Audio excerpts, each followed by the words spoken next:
So you guys have played some of these new songs live already, Ethan, right? You did a show the other night in Canada, is that right? We did a practice show in an art gallery in Toronto. Everyone was melting in there, and the speakers were just like white noise. So even though we played a lot of the songs for the first time, it was white. It was actually white noise that was coming out of the speakers. But no one seemed to care.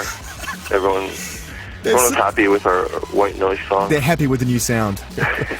It just must be so depressing that you've developed all these incredible songs that come with so much depth and beauty, and the first thing anyone hears is just static. Yeah, it was purely static. And then we tried playing some of our older songs, and it was the same thing.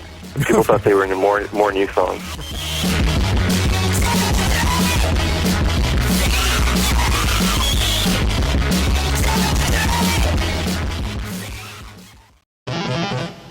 It's time to welcome back Crystal Castles. Doe Deer for Record Store Day, which is this coming Saturday, the 17th of April, was a fantastic way to kickstart the project. You may hear that again.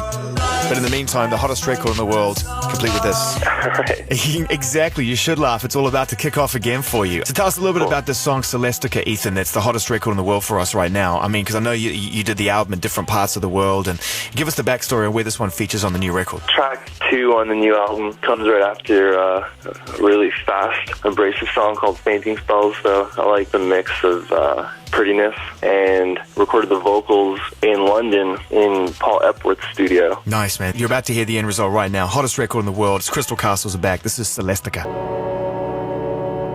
That's Celestica, the hottest record in the world right here on Radio 1 from the brand new Crystal Castles album, full of warmth and depth, and it has lots of sort of intense moments. Like we played Doe Deer the other night on the radio, and that's just an insane 90 seconds. What were some of the sort of inspirations behind this direction? I mean, was it anything specific, or was it a mood? I mean, where did this kind of sound come from on the new record, Ethan? The evolution of who we are as people. It's just us following our genetic code, trying to capture the sound of things breaking down. So you guys have played some of these new songs live already, Ethan, right? You did a show the other night in Canada, is that right?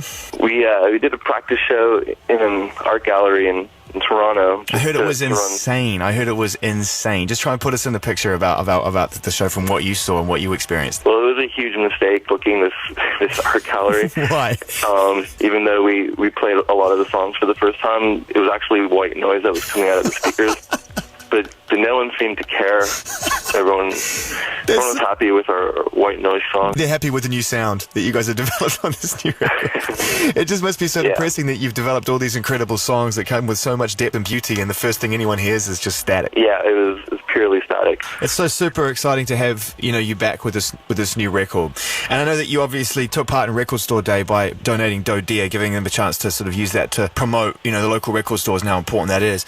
To do that, I'd imagine you have to have an experience like that yourself, and being a music fan. Tell us a little bit what it was like, in your local area, and what saved you. What record stores did you used to go visit to, and what did you love about it? I used to shop at this record store called Emma Goldman. It was named after a 50s local anarchist, so they used to be a record store named after her in her memory, and they would get really underground vinyl from bands that could only afford to press like a few 100 7-inches, and we would go there looking for these new records that if you didn't buy when you saw them, you would never see them again.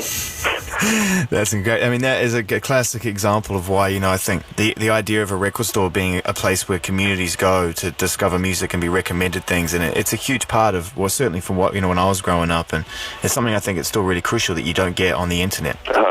Well, listen, thanks very much for some time, and most importantly, thanks for, much better music than the first record, and I say that with, as a fan of the first album, but I'm so excited to be able to play as much off this new album on radio and online as possible, and really appreciate, the record that you guys have brought for us, so thank you very much.